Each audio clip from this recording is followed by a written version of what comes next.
Nilipata message alitumia bwanangu ati, wachana na huyo mjinga, tushamfull saa yako tu sawa.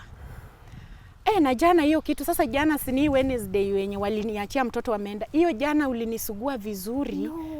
Yes, ulinisugua vizuri. Aki, ungekuwa jackpot, watu wote wangekubetea ungewin jackpot. Unajua hiyo kazi. Aki unanisuguanga vizuri hata kuliko hata bwanangu marehemu.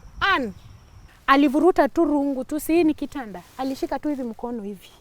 Ni kama alikuanga tu amenipangia kuniua. Akavuruta tu hivi rungu. Na akaanza kunitandika. Akaanza kunitandika. Nikatandikwa. Niko na maalama nikatandikwa.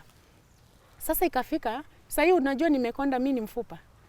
Bwana ameshapigia dadangu, "Halo Flo, nimeua gasi yenu. Endeni mchukue gasi yenu mochari." Naye Flo ananipigia sishiki simu. Bwanangu alikuja kama nilikuwa namnukia sewage. Tulikosana na hiyo mambo ya kitanda kabisa, ataki na mimi pia nikaomba Mungu. Ikawa tu hivyo sitaki. Na ikakuwa hivyo. Unaona? Hapo tu tunaishi. Na hakuna mtu anashika mwenzake.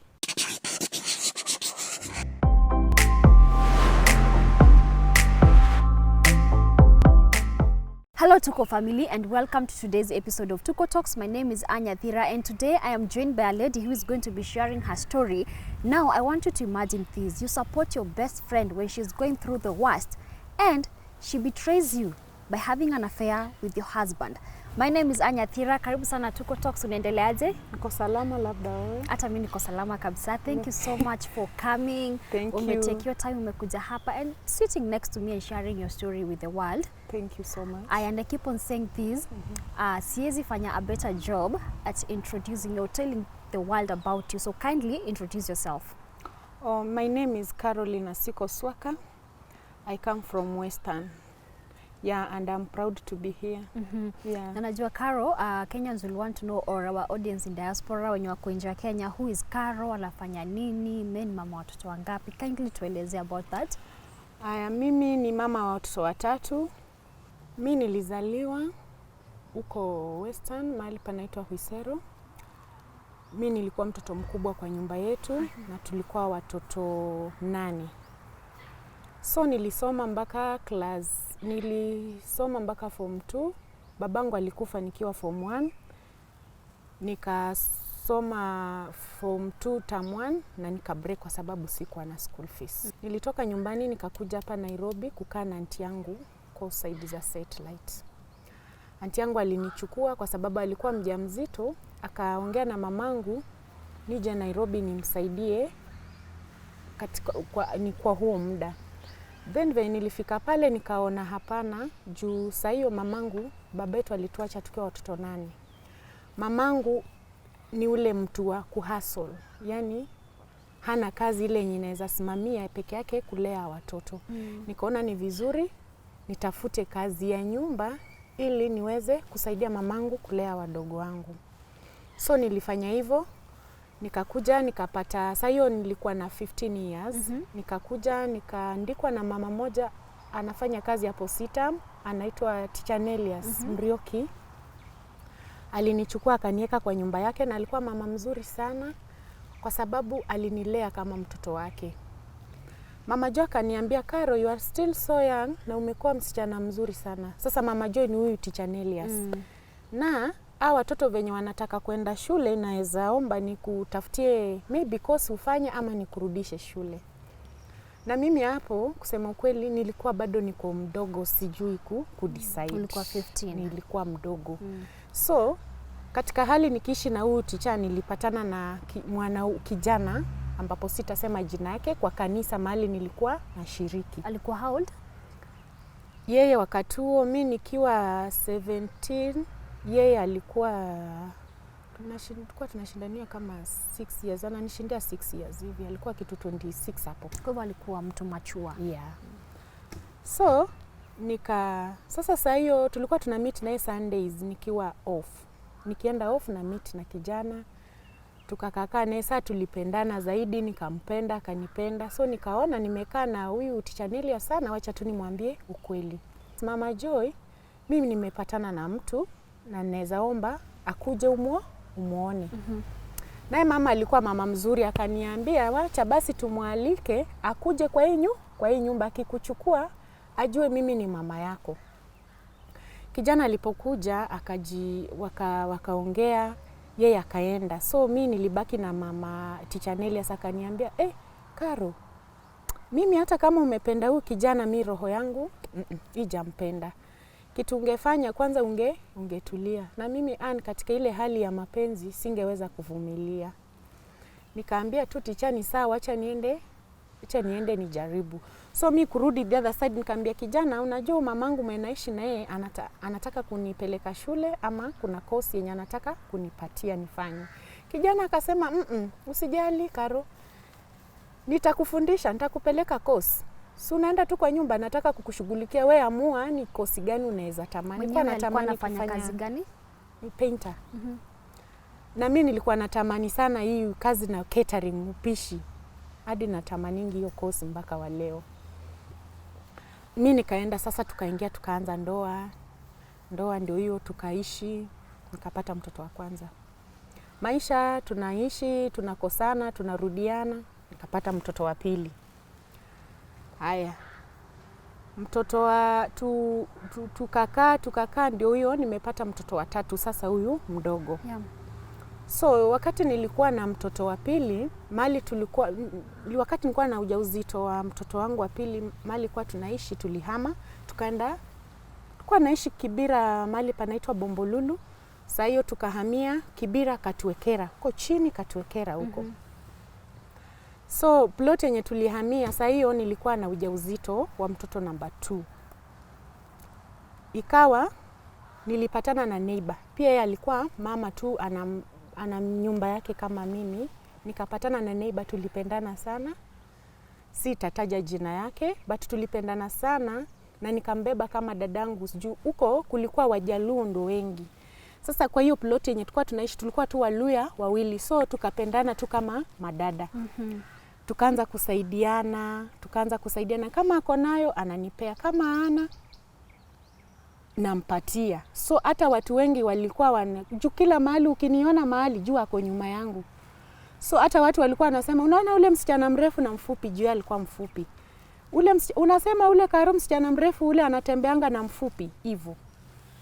Tukapendana kila mahali, tukienda soko tuko pamoja. Ukipata tukitengeneza mboga tuko pamoja. Yeah. Mimi nilimpenda kwa moyo wangu wote kabisa. So ikapata pia hiyo saa, mimi nikiwa ujauzito pia yeye ana ujauzito. Nikajifungua mtoto wangu kama leo.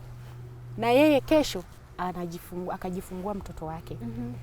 So ilipata wakati huo bwanake alikuwa hamtake care vizuri. Bwanake alikuwa yani wale hataki kujali. So unapata bibi amezaa, bwana ameenda amelala nje hata 2 days anarudi. So mimi mwenye alikuwa ananisaidia hiyo wakati alikuwa bibi ya ndugu yangu. Juu mzee wangu alimuita kuja anisaidie venye nilijifungua. Yeah. Shemeji yangu akinikorogea uji anachota apeleke juu, alikuwa neighbor, unavuka mlango wangu naenda mlango yake. Naambia shemeji yangu, ukikoroga uji pelekea ule.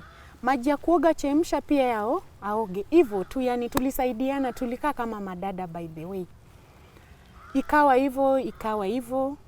Aya, watoto wakati walifika 7 months, wake aliaga, wangu akabaki. So ile hali ya kumtia moyo, usijali. Hata na remember by that time, yeye huyo mtoto wake venye alianza kugonjeka, alienda nyumbani. So venye alienda nyumbani, naye mzee wake, sasa mimi ananipigia simu, Karo niko ward na mtoto. Naye huku ikawa ni bwanake ameleta msichana kwa nyumba. So mimi nikafeel vibaya sana.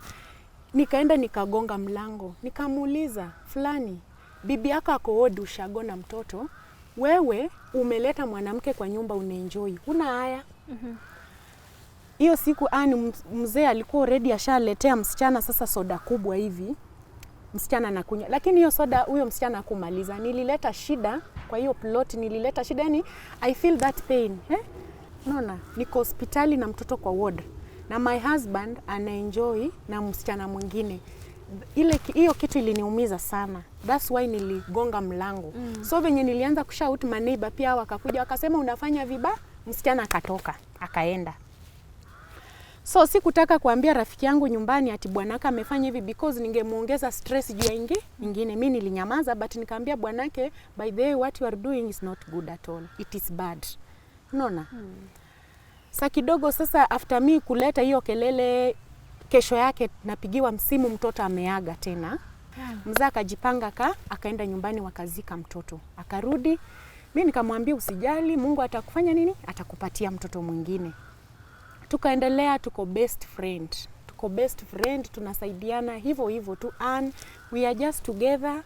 Mimi nampenda kwa moyo wangu wote, ambapo kitu ingemkwasa, yani ukitaka kwaza yeye, nitaudika sana, itakuwa ni kama umenikwaza. Sasa mimi pia nikapata tena ujauzito, sasa huyo mtoto namba 3 msichana. Okay. Naye pia ikawa mimi nikishajifungua huyo msichana wangu, naye pia ana ujauzito ingine. So wakati alipata ujauzito akiwa na around 4 months, bwanake alianza kugonjeka. Bwana ya my friend sasa. Alianza kugonjeka. Kwanza hiyo siku nakumbuka nilikuwa nimemwachia katoto kangu, nimeenda salon. Venye nilienda salon na alikuwa anajua mahali nimeenda kushukwa. Bwana alianguka kazini. So wakampigia simu, bwanako sasa wewe ni bibi fulani. Bwanaka ame-collapse kazini, tumempeleka hospitali, lakini sasa yako sawa, tumemweka kwa pikipiki anarudi. Sasa naye ikapata amekuja kuniambia, Mama Ria, nimepigiwa simu, fulani ame-collapse kazini, nataka kukimbia. Nikamwambia nipatie mtoto ukimbie, na hata mimi nakufuata. Sasa katika ile hali anajitayarisha aenda aone mzee, ikawa mzee aliwekwa kwa pikipiki na marafiki zake, amefika kwa ploti. Mimi venye nilitoka salon, nikakuja nikamuona, unaendeleaje? Alikuwa amefanya kitu kama kufenda, amejikula ulimi, haezi ongea vizuri. Nikamwambia pole. So hiyo usiku tukalala usiku. Venye ilifika kitu saa 9, nikasikia msichana ana shout, Mama Rian, kuja, Mama Rian, kuja. Ikawa tena bwana ana faint hiyo usiku, anatoa povu kabisa na anajikula ulimi kabisa. Sasa mimi nimeamka, nikamwambia kama sisi yani huwa tunasema leta mwiko tumweke tumshikanishize meno asijikule ulimi. Akaleta mwiko, nika struggle hiyo mwiko, ikawa hiyo mwiko akijiuma na uma hiyo mwiko, sasa ajitafuni ulimi. Tukamaliza. Sasa katika ile hali ya kujiuma, unajua akijikula damu inaanza kutoka kwa ulimi. Nikamwambia huyu ikifika kesho asubuhi tumpeleke wapi? Hospitali. Na ulikuwa unamuita fulani, nini mbaya? Anakuangalia tu hivi. Mzee wake sasa, nini nakusumbua? Anakuangalia tu hivi. So kutoka there kesho yake tukampeleka Shofco mzee wake, kwa akampiga transfer Kenyatta. Yeah. Na wakati huo nilikuwa na mtoto mdogo na nyonyesha. Nilijaribu hata kwa wale wenye wananijua na wenye waliona hiyo kitendo. Yeah. Najua lazima nitapata kadhaa wenye wanajua. Mama, watu wa familia ya mzee waliacha mama hivyo hawamsaidii. Sasa ikawa mimi na struggle, chakula ya Kenyatta tunaenda. Mama akienda asubuhi, akipeleka lunch, mimi nitamfuata jioni. Unaona? Yeah. Mama akipeleka lunch asubuhi, nitamfuata jioni, tukae huko turudi naye. Tulikuwa tunatembeanga hiyo sasa kutoka Kibira ukivuka huko Lindi uko line 7, wewe ndio umeingia Kenyatta. So tulikuwa used to walk. Tunaenda. Yani na feel hiyo. Yani na feel hiyo mziba ni yangu kabisa. Sister yangu kabisa, na nilimpenda kwa moyo wangu wote. Tukamaliza, bwana akatoka wapi? Kenyatta, akarudi kwa nyumba. Kurudi kwa nyumba siku chache bado sasa anajiendea choo, haezi enda toilet, akitaka kukojoa ni hivyo, akitaka kwenda choo ni hivyo. Na huyo ukumbuka hizi vitu zinafanyika na bibi yake ni mjamzito. Huyu rafiki yangu sasa ni mjamzito. Na unaona ukishakuwa mjamzito, huwezi inua mtu mzito. So akitaka kumfeed ama kumchange, mimi nilikuwa naona uchi ya mwanaume mwenye si mume wangu, but naona siwezi achilia huyu kwa sababu nyumba itanuka. Itabidi niinue mzee amchange. Unaona? Ninakuja na muinua. Mama na mchange. Nakuja na mkaa na mshika hivi nyuma. Mama anamlisha, anakula Nilifanya hizo zote. So after there akaanza tena afya yake pia ikuelekea mzuri. Akaenda sasa wapi? Mbagathi hospitali, mume wake sasa. Yeah. Bibi yake bado tu ni mjamzito. Kwenda Mbagathi tena, sisi ndio ni safari ya Mbagathi kila siku. Saa hiyo majirani wanawaangalia hivi. Wanangoja mkuje, mkisha kuja unasikia anaendeleaje. Lakini mwenye anamfikia hakuna. Ilikuwa ni mimi na watu wa kanisa mahali walikuwa wanashiriki. Sasa kufika Mbagathi, I think Mbagathi kuna madawa walimpatia, nikaona ameanza tu kufura mwili, ameanza kurudi tu, although anarudi kwa na afya, lakini sile anafura once. Nikaona ameanza kukua vizuri, kwa sababu hata akili zake yeye mwenyewe naona saa hii anaweza jua huyu ni Mama Ryan, tunaweza ongea. Nikaambia Mungu, I thank you so much. So tukiwa Mbagathi pale, ikawa ashapewa ruhusa ya kutoka na hakuna pesa Baba akaniambia, Mama Ryan, kasema ati nimepona, lakini umbu zinaniuma hapa na hakuna pesa.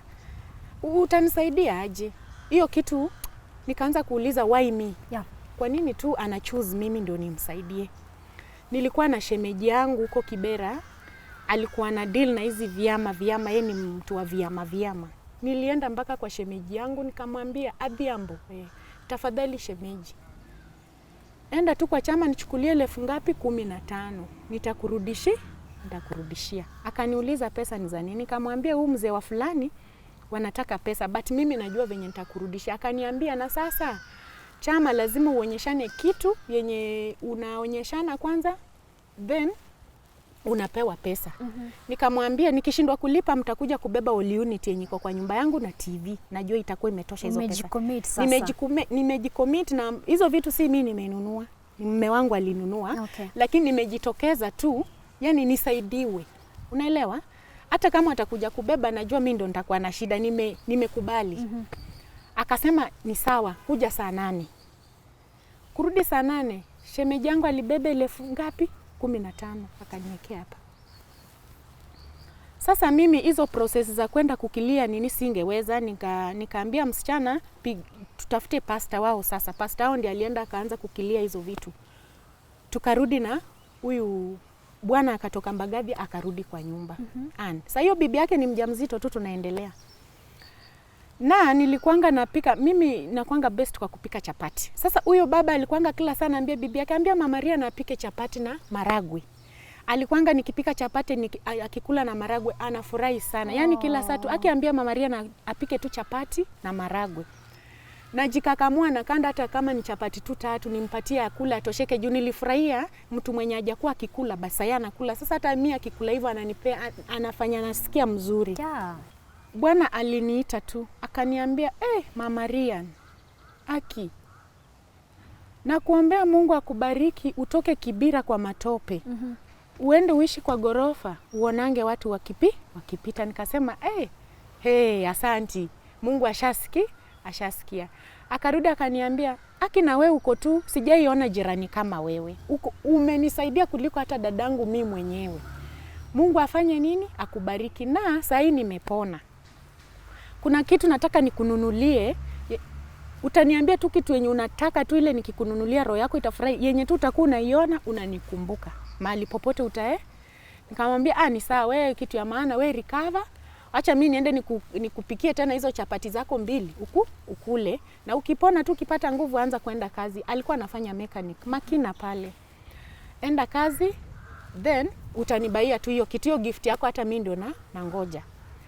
Sasa sijui ni kifo ilikuwa tu inamsukuma nyumbani. Ikawa imepita kama siku 3, ashanibariki already. Akasema, mimi nataka kwenda kuona mama yangu. Yeah. Tangu nigonjeke sijaiona mama yangu, nataka kwenda nyumbani. Sasa ikawa nataka tu kwenda ushago venye alikuwa amevaa. Na yeye bibi anasema hapana, vaa hii shati. Nakumbuka akitoka akitravel hiyo siku alikuwa amevaa shati ya navy blue na long ya blue.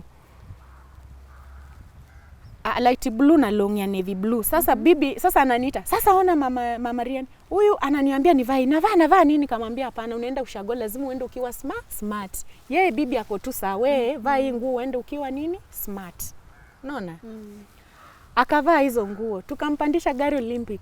Gari usiku ikatravel, alienda na dadake mdogo, wakafika ushago kwa huko Bumala. Amefika nyumbani asubuhi. Hiyo siku mchana yake tukashinda na bibi ananiambia nasikia dalili ni kama naumwa. Na mimi nikaona hapana. Huyu rafiki yangu kitu tufanye itabidi tuanze mapema. Cause nilikuwa naelewa shida yenye alikuwa nayo. Nikamwambia fanya hivi, ukiona tu una nini unazidiwa, tuende wapi? Tuende hospitali. Alizidiwa saa 9 ya usiku. Akaniamsha. Ni mimi huyu, Karo. Tulivuka mto watu wangapi? Tunang'ang'ana tuvuke kutoka Katuekera hadi South Kibira huko Kawanga ajifungue. Yaani raha yangu ilikuwa yeye alikuwa na shida, alikuwa anapata watoto wanaaga. Lakini mi raha yangu ilikuwa ni apate mtoto alee, aitwe mama kama aitwe mama kama mimi. Unanielewa? So na mimi nilikuwa najua shida ya rafiki yangu. So nikasema hapana. Hii shida yenye ako nayo tu kitu yenye inaweza msaidia leo mtoto ni ajifungue wapi? Hebu tuelezee rafiki yako alikuwa na shida gani? Rafiki yangu alikuwa positive. Naelewa? Alikuwa positive. So nilijua akienda hospitali kupata mtoto atasaidika. That's why nilikuwa nang'ang'ana hata kama ni saa ngapi tuvuke tu hiyo maji tuende. Apate mtoto wapi? Akiwa kwa mikono ya daktari anaweza saidika. Wakati tulifika pale akachukuliwa. Akasaidiwa, nikasema hapana, siwezi rudi ng'ambo peke yangu usiku. Acha nitulie mpaka kukuche nirudi wapi? Na sasa hiyo niko na mtoto na nyonyesha mdogo pia. Mimi niko na mtoto na nyonyesha. Nimemuacha. Nashughulikia mwenzangu. Juu ya ile upendo niko naye kwake. Sasa kufika huko nikirudi kumletea uji saa 4 nikapata Mungu ashamsaidia amejifungua. Nikasikia vizuri sana, nikafurahi. Hadi hiyo jina yenye mtoto wake anaitwa Sai. Nilimuita Emmanuel, God with us. Because venye alikuwa na shida ya kuzika watoto, nikamwambia huyu. Na niliomba kwa hiyo hospitali na nikasema Mungu, huyu mtoto ni wako. Na ninampea jina Emmanuel. Na hiyo jina ndio mtoto anatumia. Wow. Kutoka huko hospitali kukuja, nikamtoa sasa huko Kawanga tukakuja. Nikaanza kumtunza venye mtu inafaa tunze mtu mwenye amejifungua. Sasa hiyo bwana yake ako wapi? Nyumbani. Kumbuka bwana saisi alisafiri ako nyumbani. Mzee wake ako Ushago. After there nilipigia bwanake simu na hiyo ndio ilikuwa communication yangu na yeye ya mwisho. Sasa akiwa nyumbani nikampigia simu nikasema fulani, sasa poa, ulifika vizuri yeye? Sisi huku fulani amejifungua mtoto. Akaniuliza tu kitu tu, aliniuliza tu amejifungua mtoto mgani? Nikasema amejifungua wewe, amepata kijana.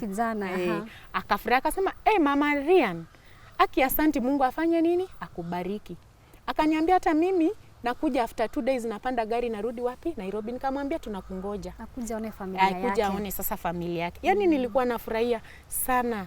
Nilikuwa najua hiyo wema yote yenye natenda, huyu mbaba already ashanibariki. Unaona? Huyu msichana anaona venye nimesimama naye, yani nishatengeneza ukoo, yani umeifanyia mtu kitu hadi asiwahi kukusahau kwa maisha yako. Nilikuwa najua hayo matendo yote nafanya mazuri hawatainisahau, ama hata mimi wanaweza saidia mtoto wangu. Unaona? Ni kweli. Yeah. Tulipata simu. Ati ambia fulani akuje nyumba. Huyu fulani mwenye bibi yake mwenye nafaa anaitwa nyumbani amejifungua, sasa yako na siku ngapi? 5. Unaona? Tukasema hii saa hii venye yako ati mwambie tu apande gari akuje. Nikamwambia hii yenye wana insist watu wa nyumbani najua. Fanya nini? Jipange uende. Nilipanga mwenzangu nikamsindikisha Olympic akapanda gari mpaka nyumbani. Sasa venye alifika nyumbani kulingana venye mwenyewe alinielezea, hakuongea na bwana yake. Venye alifika nyumbani tu kwa gate, bwana macho ikaenda.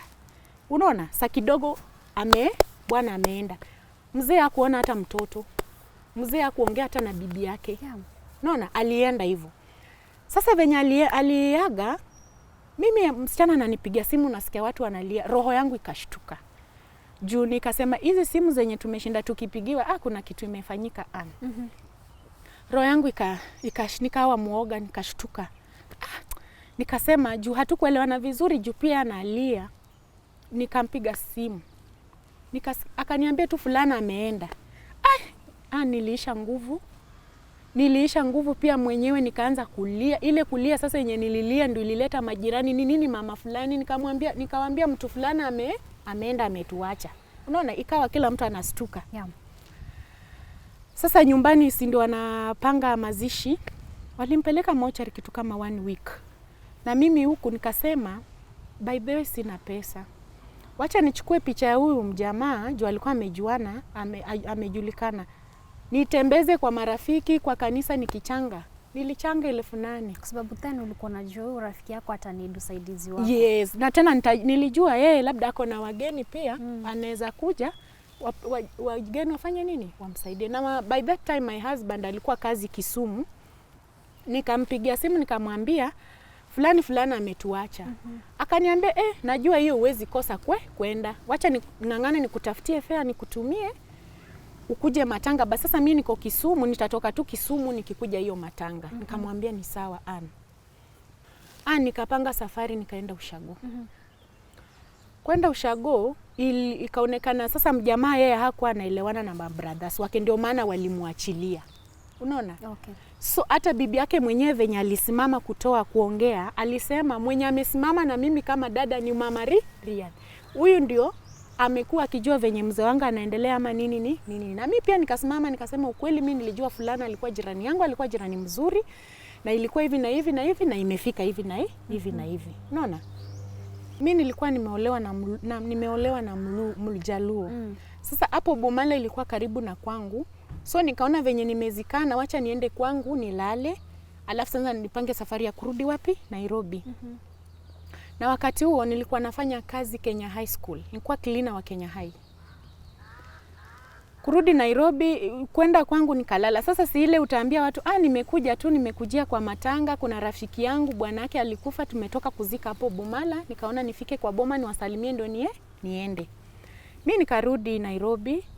But before nirudi Nairobi niliambia huyu msichana, fanya hivi, juu najua wewe ni orphan, una wazazi. Una dada, una ndugu, uko tu na shosho na sijui au manko. Unaona? So kitu ufanye, ukimalizana na maneno ya mazishi vizuri, urudi tu Nairobi. Tuta hustle tu.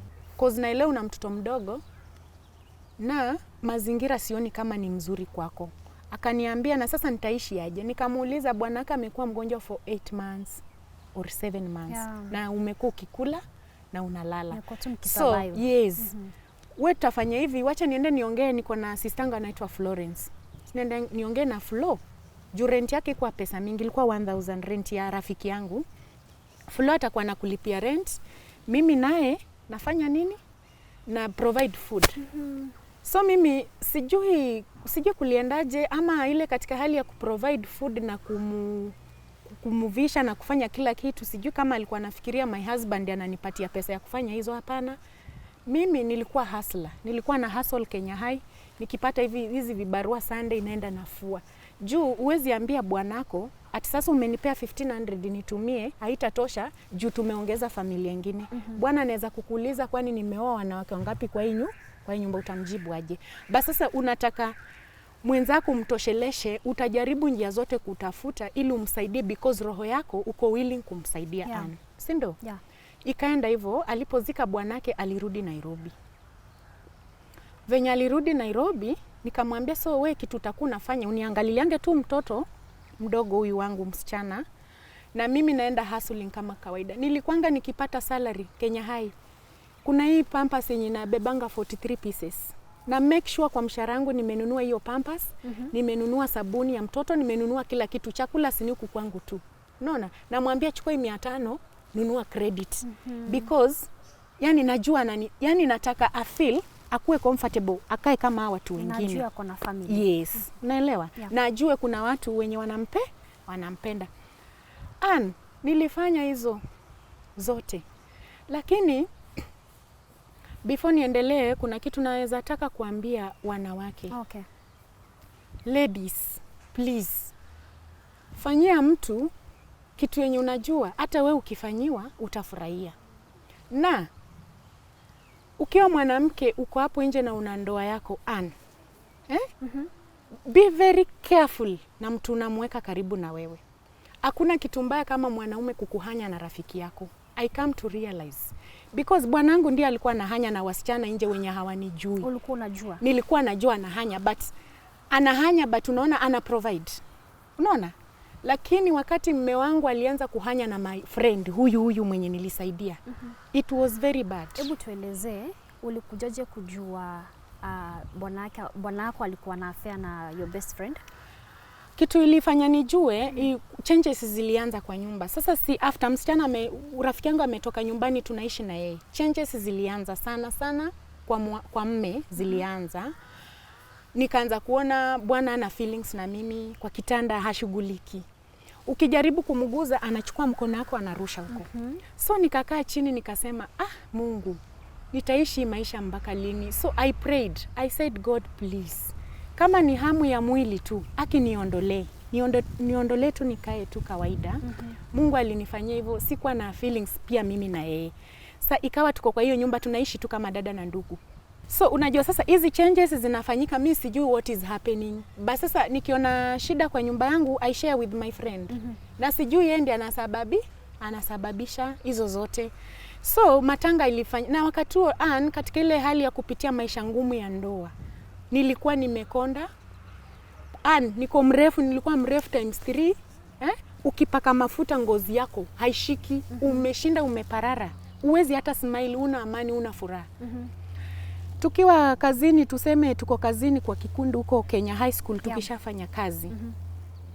Saa ya kurudi si unaonanga wanawake wanapiga story kwa barabara. Sasa watu wanaona tu nimenyamaza. Sasa yani mimi narudi kwangu but niko na baridi. Nasema sasa leo kutakuwa aje? Hiyo nyumba narudi ndio, lakini leo nitafanywa nini? Kwa nini ulikuwa unaogopa exactly? Kwa nini unauliza hiyo swali, nitafanywa nini? Kwani bwanako alikuwa ameanza vita, kila mara ni kuchapwa.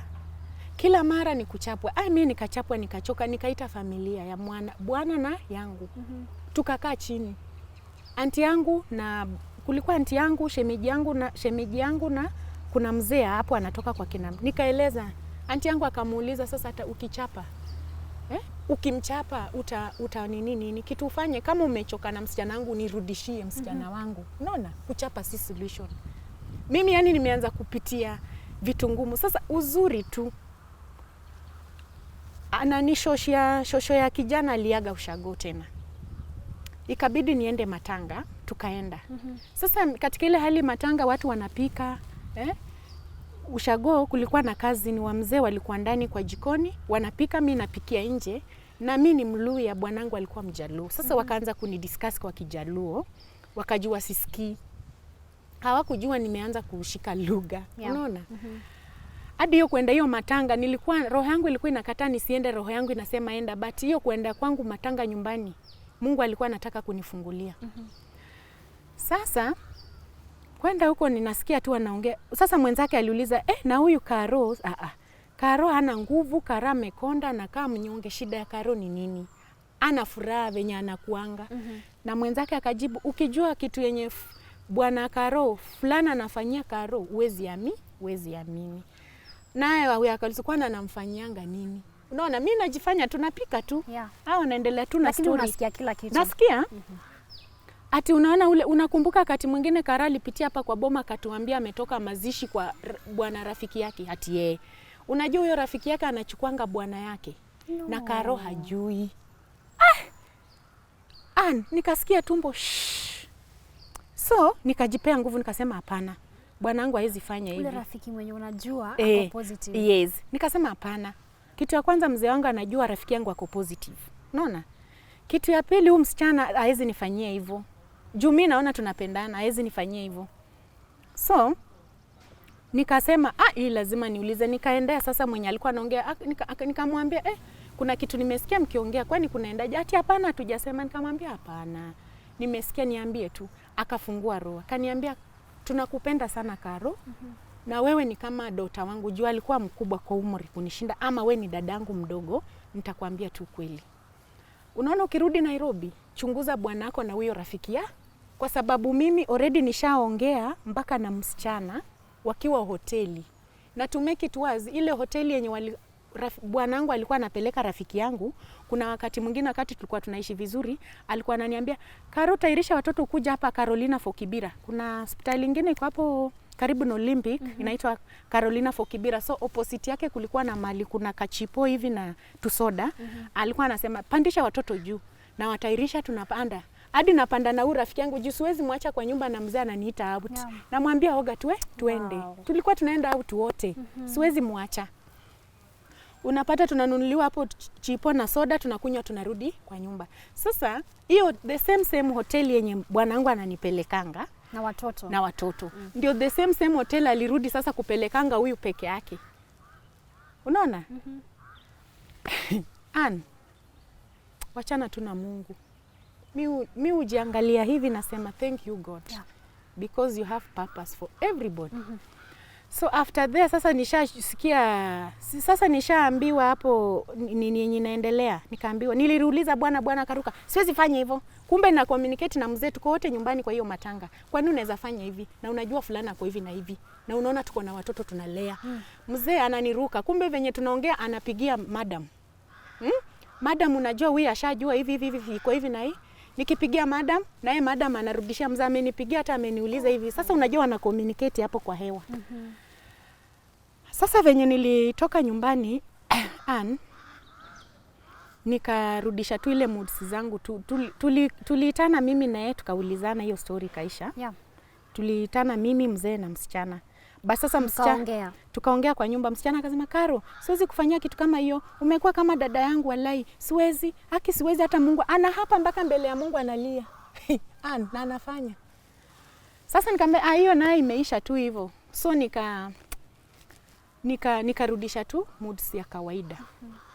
Bado ulikuwa unamchukulia kama rafiki yako? Bado tu ni rafiki. Okay. Aya.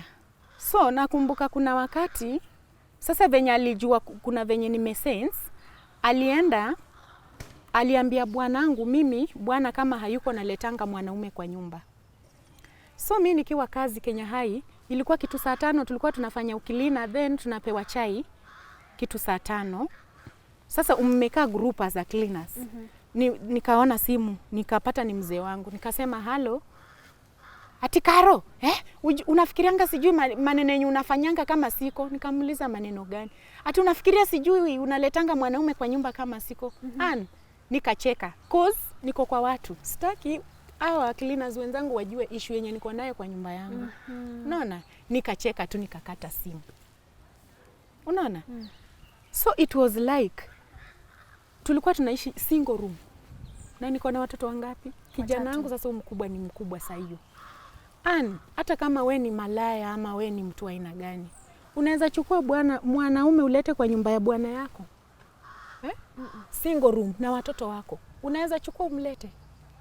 Naye bwana mwenye alinisaidia kwa hii issue alikuwa anti ya kijana. Sasa alikuwa yeye ashajua kitu inaendelea because alitoa hii maneno kwa kazini ya huyu mwanamume mwenye aliniambia ukweli. Okay. Huyu anti yake alitoa akauliza kijana. Juu mimi nilipigia anti nikamuuliza, anti, surely fulana ananiambia hivi. Ni vipi naweza fanya? Anti aliuliza kijana, wewe unajua unachukua wanawake. Una suspect huyu msichana aongee mazuri kwa Karo.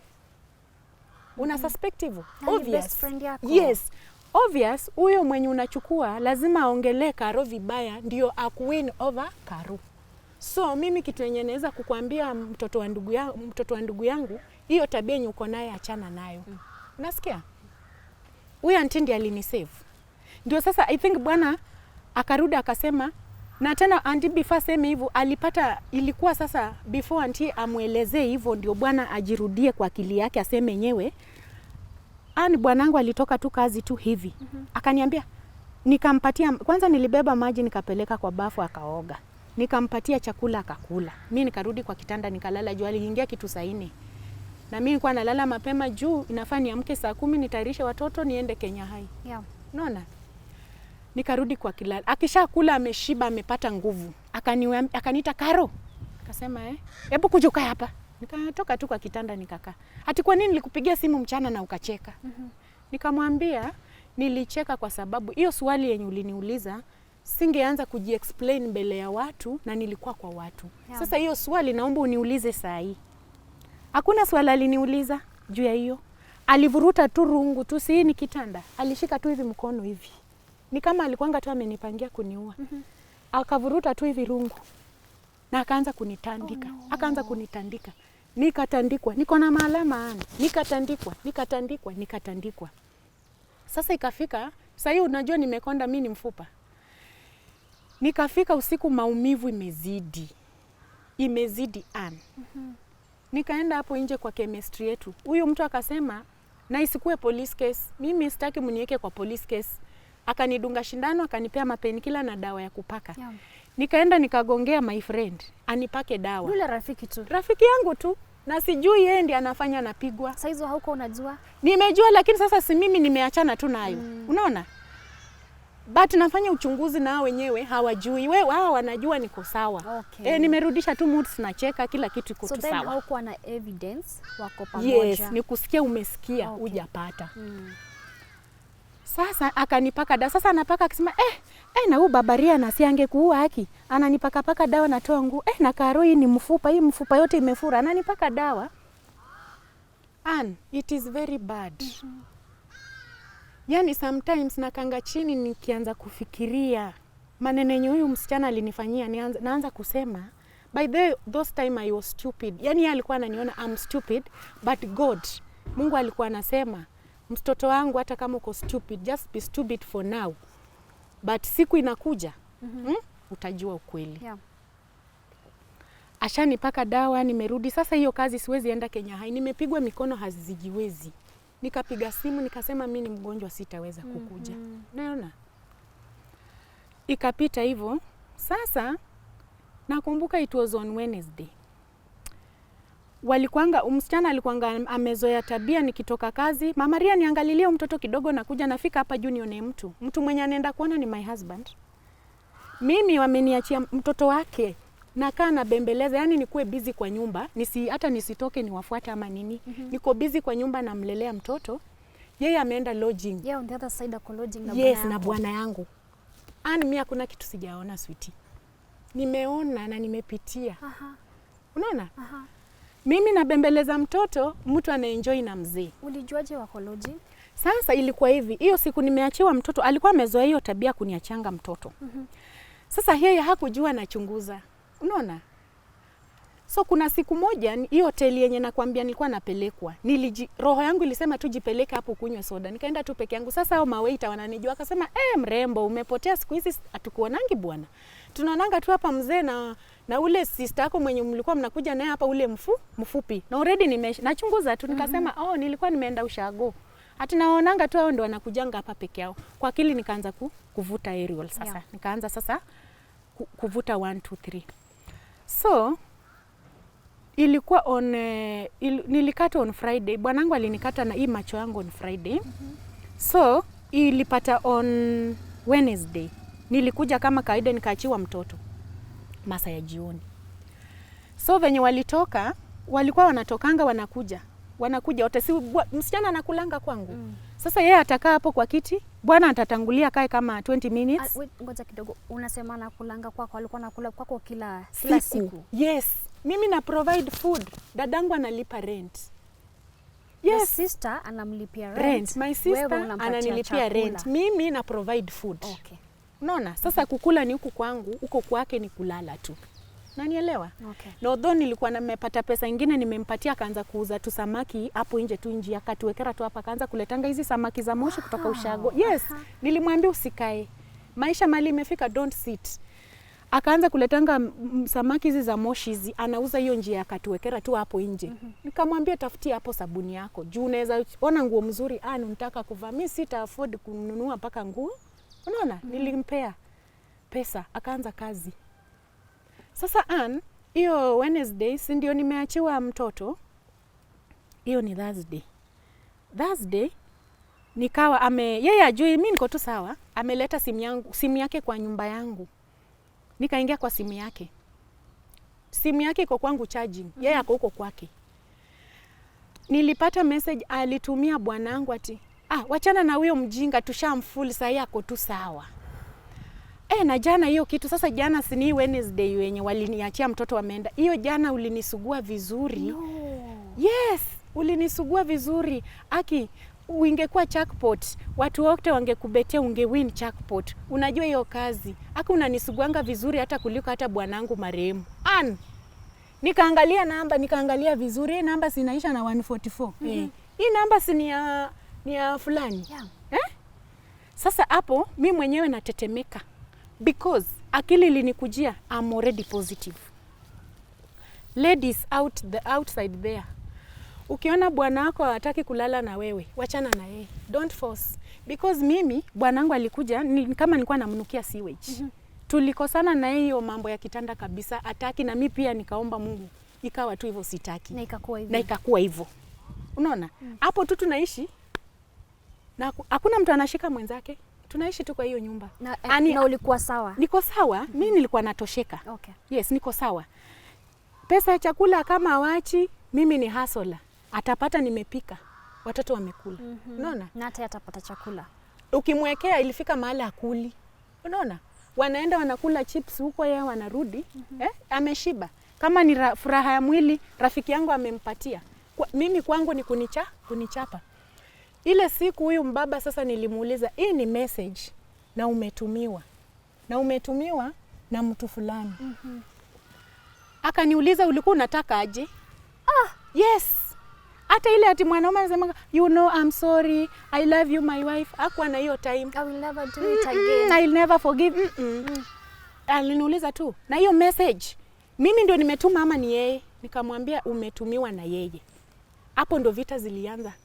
Nilitandikwa. Unaona hii macho yangu? Hapa. Yes. Hii nimeshonwa uzi 6. Oh, pole. Unaona? So uzuri nilikuwa natandikwa saa 6 Friday saa 6 mchana. Hii niligongeshwa kwa meza. Unaona hiyo meza ya tulikuanga na meza ya kio, sasa hii kwa kona. Mtu achukue kichwa yake afanye hivi. So iligonga hapa naye akakata. Sasa na hapo nduru tu yenye nilitoa tu moja, na nikazimia. Unajua ninaangalia venye kwa karibu na macho kabisa, ni Mungu saizi bado unaona. It is God mimi naona. Ndio macho ingetoka. Na after hapo amefanya hivyo. Sasa yeye venye nilishauta nikazimia hivyo, yeye alikuwa ananifanyia hivyo, amefunga, kuna kageti kalikuwa amefunga, yeye akaona nimekufa akatoka nje. Naye uzuri, sijui mtoto hata alifukuzwa shule, sijui alikuwa amekuja kufanya nini. Mtoto wangu first born. Mtoto aliona kila kitu? Yes, mdogo ndio nikifanywa hivyo, mdogo ndio alikuwa. Aka kadogo kalikuwa 8 months hapo. Hao wawili wameenda shule vijana. Sasa huyu mkubwa venye alikuja akaona nimelala chini na damu akatoka nje, mama anakufa kwa nyumba. Si majirani kutoka kwa barabara juu tulikuwa tu karibu na barabara hivi inapita. Majirani wakanichukua, wakanipeleka hospitali inaitwa Shofco. Hapo tu chini Katuekera. Shofco wakaangalia wakasema hapana, this is serious. Nilijikuta Shofco, mimi hata sijui vile nilijikuta Shofco. Naye bwana ameshapigia dadangu, "Hello Flo, nimeua gasi yenu. Endeni mchukue gasi yenu mochari." Naye Flo ananipigia sishiki simu. Naye sistangu Flo ashajua already nimekufa. Unaona? Bwana alikuwa in a very bad situation akitoroka. Akitoroka alijua amenimaliza. Unaona? Naye akaenda akapigia my sister, ameniua, waende wachukue gasi iko mochari. Naye sistangu ananipigia simu sishiki. Naye akajua tu nimekufa. Sasa baadaye mwenye alishika simu, hata sijui ni nani alishika simu yangu. Sistangu aliuliza tu mko mochari gani? Ndio akamwambia hapana, hatuko mochari. Tuko hapa Shofco. Unaona? Dadangu alikuwa kazi ndio huyo. Na dadangu tu aliuliza tu, jamaa, umeua sister yangu juu ya mtu fulani? Naye huyo sister yangu ni wale watu rafu. Naye baba akajua huyu dadangu akipata huyu atamuumiza. Naye baba simu akaambia bebu wake, "Babe, please don't go there. Nikubaya nimeari, usirudi kwa plot." Sasa si huyu bebu wake akatoka. Akaenda, sijui alirudi after siku ngapi, hata sijuangi. Mzee pia yeye amekimbia. Mzee naye venye alikimbia, huyu mtoto venye aliona situation yangu mkubwa alirudi shule yeye. Mzee akapitia shule, akachukua watoto wote, si walikuwa shule wawili vijana, akawatorosha. Sasa mimi nimebaki na huyu msichana. Yeye amekimbia na vijana, mimi nimebaki na huyu mdogo msichana. Kutoka hapo nikakuja hapa Kilimani. Okay. Shofco alinipea barua because Shofco ni hospitali mzuri sana, iko na agenda mpaka ya wamama. Wakasema this is serious na huyu mtu inafaa inafaa shikwe huyu. Okay. Naye Kibira, unajua uwezi fanya unyama kama hiyo na hata tu raia wakupate wakuache. Yeye venye alifanya hivyo, alijua kumenuka, akavuka mto hiyo side nyingine. Akaenda akiendanga. Akachukua watoto. Yes. alienda kazungukia huko, akaenda shule huko. Unajua sasa watu huko jua kitambo, wajua kuna kitu imefanyika huko chini, itachukua muda.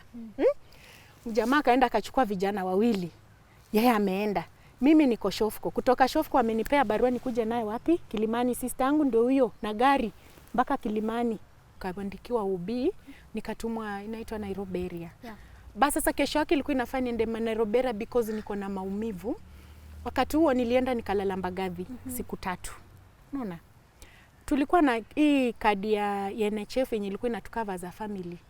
Hata hakushughulika ati sasa wewe niliumiza. Yaani unaona vile yule mtu anarudi chini, yenyewe nilifanya hii kitu but I'm sorry. Hakuwahi.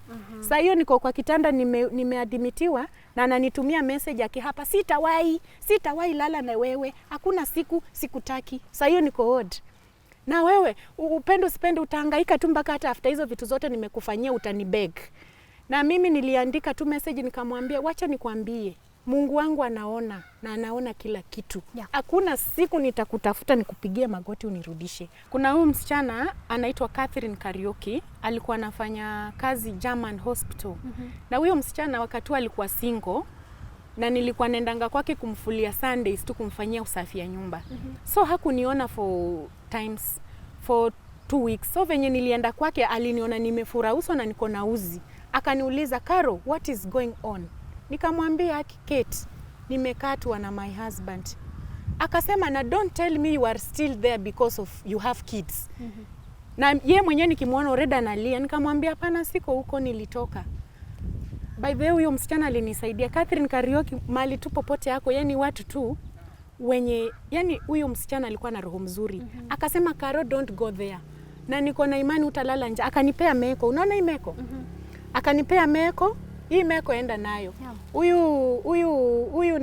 Huyu Teacher Nelias mwenye nilikuwa nafanyia kazi sasa ndio nipatane na huyu. Wakakuja na shopping kuniona kwa brother yangu. Sasa nishatoka hospitali niko kwa brother yangu. Wakakuja na shopping, akaniletea sufuria 2, sahani 2, blanketi. Unaona sasa? Hapo sasa nikakaa kidogo, nikachukua nyumba yangu sasa. Nikaona mimi ni mkubwa, kukaa kwa nyumba ya brother yangu mdogo haki ni ngumu. Ni ngumu sana. Sasa hiyo Kenya High nao walikuwa wazuri, walikuja pia kuniona as a member wa wafanyikazi wenzangu, walikuja kwa nyumba, walikuwa wananiangalia, wenye kulia wanalia, wenye kuomba wanaomba. So bwanangu hakushikwa. Bwanangu sikusaini P3. Roho yangu ilisema don't. Nikasema huyu ni baba ya watoto wangu, na jela si mali unaweza tamani kupeleka mtu. Unaona? But niliambianga tu Mungu, vitu ngapi? Mungu, hii macho yangu ione tena. Kitu ya pili, linda afya yangu. Na kuambia Mungu alinilinda mpaka leo siko positive. Wow. You know? Nashukuru Mungu sana, alinilinda mpaka leo siko positive. Nimekuwa nikisaidiwa na wamama. Kuna huyu Mama Tanya. Mama Tanya ni single lady pia yeye. Ni mama mzuri sana, ana roho ya kusaidia. Hata mimi saa zingine nakosanga chakula, namwambia Mama Tanya, leo watoto wangu wanaenda kulala njaa. Utaona amechukua tu karatasi, ananipakia sukari, anapaki hapa majani, anapaki hapa unga. Si hiyo siku imeisha? Si imeisha. Watoto wanaenda wanakula. Unaona? Mama Tanya, watoto wangu wamefukuzwa kisina school fees. Ananipea hata dhao peleka. Nikipeleka shule nambembeleza ticha kidogo, namwambia ticha, nivumilie, nitafute nitakufanya nini? Unaona, ni mtu ako na uwezo ya kunisaidia but hana. Unaona? So mimi nimekuwa nikisaidiwa na watu si hata wa ukoo wangu. So saa hii najua tunaelekea mzimu wa election. Ujumbe yenye niko nayo kwa Wakenya wenzangu tusipigane ati sababu wewe ni Mkikuyu, mimi ni Mluya, ati tunapigana juu ya mtu fulani. Unaona, mtu kama Catherine Kariuki ni Muembu, Mama Tanya Embu, kuna huyu Mama Blessing mwenye amekuwa akinisaidia pia ni Muembu, huyu Mama Teacher Nelias Kariuki Murioki huyu wa Sitam ni Mkikuyu. Kuna Mluya hapo? Hakuna. Unaona? Sasa ni haja gani we mwenye unaweza nisaidia? Unaona? Ni kufight because Mdavadi wetu hajachukua kiti. Tupendane. Na sisi wa Kenya sisi ni watu tunapendana. Juu naonanga saa zingine kuna mama alikolapse kwa barabara juzi nikiona. Watu wamejaa wanamsaidia. Hawakuuliza huyu ni Mkikuyu ama ni Mluya ndio wamshike. Unaona, mtu anatoka from nowhere, anamsaidia. Hiyo ndio ujumbe yangu ya kwanza kwa Wakenya. Ujumbe wangu wa pili nikimalizia kwa wanawake, ukiolewa mahali, kama tuko tuna hiyo chance ya kupenda familia mahali umeolewa, do it. Because kama mimi singekuwa na upendo na familia, napenda familia kina bwanangu, hii maneno ingefanyika na singewahi jua, na ningejikuta already mimi ni positive nishagonjeka na ningejua late. But kwa sababu ile upendo nilikuwa nao, ndio maana hata waliniambia fanya nini, chunguza. Okay. Ujumbe wangu wa tatu, mwanamke tu usile mikono. Kama tuko na uwezo ya kutoka kutafuta, toka tu tafute, because I love that. You know, unaona mimi nasema, huwa najiuliza kama ningekuanga tu nimekaa tu, babe sina always, babe sina credit, inaletwa nimekaa, si ndio? Wakati nilikatwa, ambapo saa hii nalea, ndio nalea watoto na struggle, ni si rahisi. Yani in case of anything, we maisha itaendelea. Hata kama utafua venye mimi ufua, utapata 500 yako hapo. Niambie umelea mikono, utapata wapi Hakuna. Usile mikono. Yeah. Toka nje ufanye nini? Toka tu nje, hustle tu. Mimi hata sasa uniambie hebu anza kupanguza hii mtaro, nitapanguza as long as najua natoka na chakula ya watoto wangu kwa siku. Na ingine nikimalizia ni ukiwa rafiki, by the way, usifanyie mwenzako akivibaya. Unaona, tukue marafiki wazuri, because after that huyo msichana kufanya hivyo, si yeye aliolewa na my husband.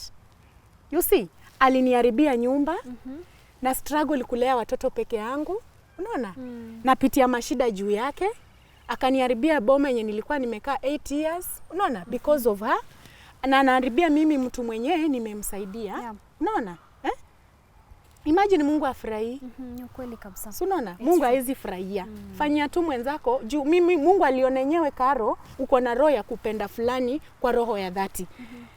Umeisikia msemo inasema rafiki usoni, adui moyoni. Yeye alikuwa na uadui, but usoni alikuwa na urafiki. Na unaona? Mungu naye akasema, Karo, kitu yenye nitakusaidia, macho yako itabaki na alama ya panga, yes. But utakuwa na afya. Sitakubali upate hili janga. Nitakupatia nguvu uraise watoto wako. Umewasamehe wote wawili, bwanako na rafiki yako? Hata kama hawajaniomba msamaha, niliona nikiendelea kuwabeba moyoni, mimi ndo naumia. Unaona? So nikaamua tu wacha ni wa release. Niliambia tu Mungu nipatie neema ya kuwasamehe. Unaona? Na hukumu siwezi laani mtu. Mungu peke yake ndio huwa ako na uwezo ya kuhukumu mwanadamu kulingana na matendo yake. Unaelewa? Yeah. Sawa. Na nitakuuliza hii swali, and I feel like it's very important kukuuliza. Ungependa kusaidiwaje? Mimi naweza penda, mimi niko na watoto. Hata saa hii watoto wangu walifunga shule, niko na balance shuleni, sijamaliza. Unaona kama first born wangu saa hii anaenda 8 ambapo ana join high school. Naelewa next year anaenda high school. Mimi mwenyewe sina uwezo. Naelewa. Na kuna huyu Catherine Karaoke, alikuwa ameniandika kwa duka yake. Alikuwa amechukua kama container hivi, alikuwa ameniandika nikamfanyia kazi hapo. Huyo Catherine wa German Hospital? Yes. Okay. Alikuja akarent duka, nikamfanyia for 2 years. Unaona? Na ananipenda hadi wa leo. So venye nilimfanyia kazi, juu yeye ndiye alinitoa Kenya High wakati aliona venye kulienda hivyo, niliacha kufanya kazi Kenya High, nikarudi akaniajiri wapi? So akaniajiri kwa duka yake. So ikafika mahali akasema, Karo, mimi juu wewe unajuana na watu, mimi naona nikuachie tu wewe uendelee na hii duka. Sasa hii duka yenyewe, duka iko but haina kitu ndani. Unanielewa? Sina kitu. So ambapo naona nikipata pesa niweke stock, juu tukwa tunauza cereal na shop. Nikipata pesa niweke hiyo duka stock. Na inaweza nisaidia. Unaelewa? Inaweza nisaidia. Inaweza nisaidia venye naweza endelea mbele na watoto wangu, na hata hii mambo ya school fees itanisaidia, na hata hii mambo ya kufungiwa mlango kila saa. Na kuna wale wa Kenya, Karo, ambao wangetaka kukusaidia, wanaweza kupata kwa namba gani? Namba yangu ni 07 58 07 53 70. Rudia tena. 07 58 07 5370. Okay, Wakenya ningeomba tukuje tushikilie Mama Ryan. Kama ni hiyo stock anataka kuongeza kwa duka yake, I know you will come through for her, si ndio? Yes. I know they are going to come through for you. And I will be very, very happy. Yes, because you never know. Unaona? Unaweza nisaidia leo, mimi naweza saidia mtoto wako kesho. Unaona? Alafu pia mimi usema wema yenye nilitenda ndio inanifuata mpaka saa hii. Cause wakati huo nilikuwa napaka mafuta ishiki ngozi, but sasa you know I'm good. Una smart sana, una glow. Thank you. Because hiyo wema ndio inanifuata hadi wa leo na najua itazidi kunifuata. Okay. Yes. Sawa sawa. Na nimeshukuru sana umekuja hapa Tuko Talks, umeshare experience yako, and I know we are going to learn a lot from this episode. Yeah. We are going to learn so much. Alafu pia napenda ile upendo umekuwa nayo, because it's not easy kupatana na mtu huku nje na kutreat ka sister yako in a world that is full of evil people. In a world that is full of selfish people. Lakini wewe uliamua huyu ni atakuwa dadangu, hata kama hakuwa dadako wa damu, lakini ukamchukua, ukamtunza, ukamsaidia. So thank you so much. Na pia nataka kukuambia Karo, unaona like your story, yes ulipatana na huyu mama mbaya, lakini pia ulipatana na wazuri. Hivyo sasa. Kina Mama Tanya, kina Catherine, Karaoke. Hospital. Yeah, and I'm so happy to hear that. It shows that as much as kuna bad people huku nje, pia kuna wazuri, si ndio? Yes. And I love that so much. So these ladies wenye wamekuwa kishikilia Karo, thank you so much. Asanteni sana. I don't know where you would have been kama hawangekuwa kwa life yako. It is true. Una sijui ungekuwa wapi, but you're here, you're very beautiful. Nakumbuka when I met you for the first time, I was like, wow. Because tulipopatana nawe hapa kwa ofisi, I was like, you're so beautiful. Our director Shiro pia alisema the same thing, and I'm so happy haukuwalau ile uchungu na ile mashida ulipitia iku let down, iku weigh down. Uko hapa, you're very strong, you're taking care of your family, you want the best for your kids. So thank you so much for that. Thank you to too. you, our Tuko family, thank you so much for joining today's episode. Till next time, let's keep it Tuko Talks.